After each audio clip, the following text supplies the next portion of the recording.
성도 여러분 안녕하십니까? 수요 메시지 시간입니다. 오늘 또 하나님의 말씀을 생각해 보면서 같이 은혜를 나누고자 합니다. 우리는 일제 36년의 아픔이 있었고 6월에는 또 동족상잔의 비극인 6.25가 있었습니다. 사실 그 일제 때도 우리가 소망하는 바는 자유 독립이었고 또이 6.25는 적화 통일의 목표에 의해서 우리가 희생당한 부분인데 사실 그 부분에 대한 것도 자유세계와의 관계 속에서 여러 나라의 도움, 유엔의 도움과 미국의 도움으로 우리는 다시 자유를 되찾게 됐던 것을 생각해 봅니다. 인간은 행복하게 살기 위해서 자유로운 존재가 되어야 할 것입니다. 인간의 인격과 행복은 그 누리는 자유의 영역에 따라서 결정이 되는 것입니다. 그러므로 행복은 이 삶의 안식과 자유가 있어야 될 것입니다. 우리가 누려야 될 자유 가운데 정치적인 자유도 있어야 되고 경제적인 자유도 있어야 되고 또 양심의 자유가 있어야 될 겁니다. 유대인들은 아브라함의 자손으로서 이 자유롭다고 말할 때 사실 죄를 범하는 자가 죄의 종이라고 하신 말씀을 우리는 생각을 해야 됩니다. 진리가 너희를 자유롭게 하면 너희가 참으로 자유하리라. 성경은 그렇게 말씀하신 것을 생각합니다. 이 세상에 그리스도 없는 자유는 그 어떤 것도 참 자유가 아니라는 것이죠. 왜냐하면 그리스도께서 우리를 위해서 죄의 사함, 죄의 노예되었던 우리를 건져 주시기 위해서 십자가의 죽음을 당하셨고 사흘 만에 부활하셔서 우리를 참 자유롭게 만들어 주셨기 때문에 그렇습니다. 예수 그리스도께서 우리를 자유롭게 하려고 우리를 만세 전부터 택하여 주시고 부르셨다고 성경은 약속하고 있습니다. 그러므로 굳세게 서서 다시는 종의 멍에를 매지 말라. 갈라디아서 5장 1절은 바로 이렇게 선포하고 있습니다. 그리고 예수님은 수고하고 무거운 짐진 자들아 다 내게로 오라. 내가 너희를 편히 쉬게 하리라고 하셨습니다. 쉼은 그야말로 자유를 얻는 것이고 안식은 자유의 종착역이라고 볼 수 있습니다. 안식을 얻지 못한 사람은 아직 자유롭지 못한 것입니다. 하나님의 형상대로 창조된 인간이 죄로 말미암아 이 상실된 이 하나님의 형상을 회복하는 것 또한 참 자유의 회복이 되는 것이고 그것을 성경은 구원이라고 표현합니다. 우리 인간의 참 자유는 죄로부터 자유를 얻는 것일 것입니다. 죄를 지으면 의적인 모든 자유가 있어도 마음의 자유가 외적인 것만 있지 내부가 없다는 것이죠. 피 흘려서 이 세상에서는 평강과 자유를 얻지만 그리스도인의 자유는 전적인 하나님의 은혜와 그리스도의 보혈로 공로로 말미암는다는 사실을 잊지 않게 되기를 바랍니다. 또 자유로움에 대해서 우리가 얘기할 때 형제들아 자유를 위하여 부르심을 입었으나 그러나 그 자유로 육체의 기회를 삼지 말라. 이렇게 갈라디아서 5장 13절은 이렇게 말하고 있습니다. 우리 인간의 타락한 본성 그것으로 우리가 자유롭게 누리기를 위해서 힘써서는 안 된다는 말입니다. 인간의 자유란 육체의 정욕을 벗어나지 않는 한 어떤 자유도 또 다른 본능의 속박에 지나지 않는다. 철학자들은 그렇게 이야기합니다.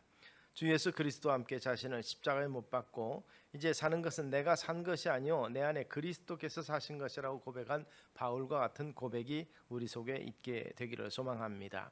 이와 같이 자기를 부인하고 그리스도 안에 사는 사람은 자기 자신에게서 자유를 얻은 것입니다. 우리 인간의 내적인 자유는 자신을 부정하는 것에 비례해서 얻을 수 있습니다.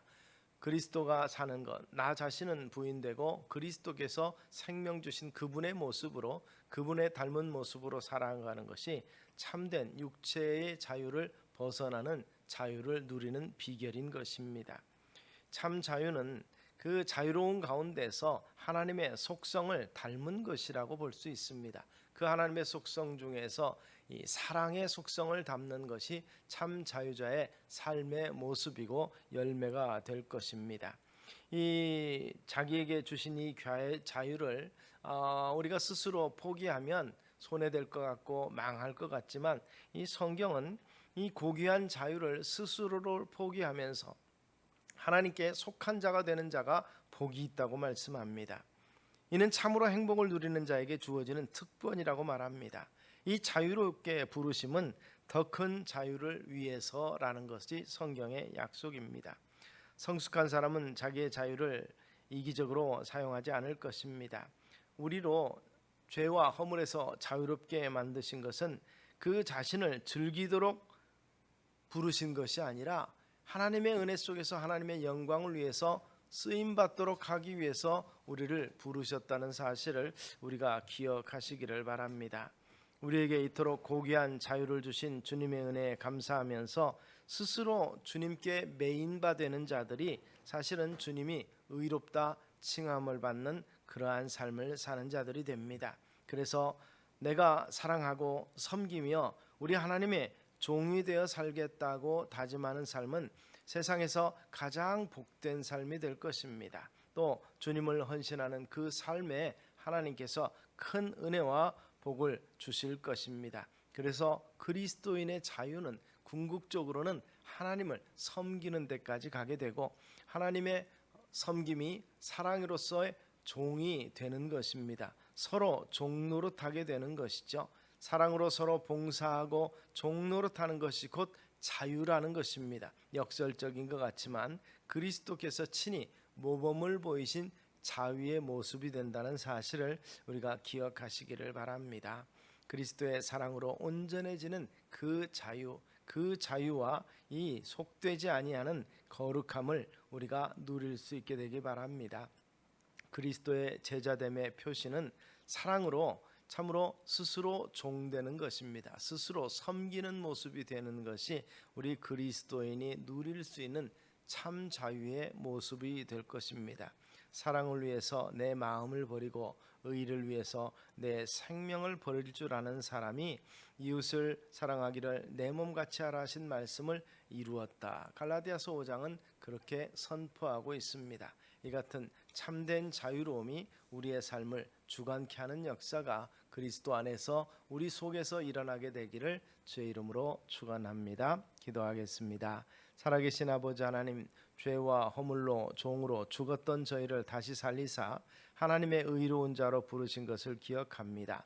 자유롭게 하셨지만 우리 스스로 제한하며 하나님께 종되며 하나님의 소유된 것을 기뻐하는 우리를 기억하여 주시어서 주님께 전적으로 드리고 위로부터 내리는 풍성함을 다 받아 누리는 자들 되게 하여 주시옵소서. 온 세계의 주인 되신 그분께 내가 속함을 큰 기쁨으로 여기고 축복으로 알게 되는 은총을 우리에게 허락하옵소서. 예수님 이름으로 기도드리옵나이다. 아멘.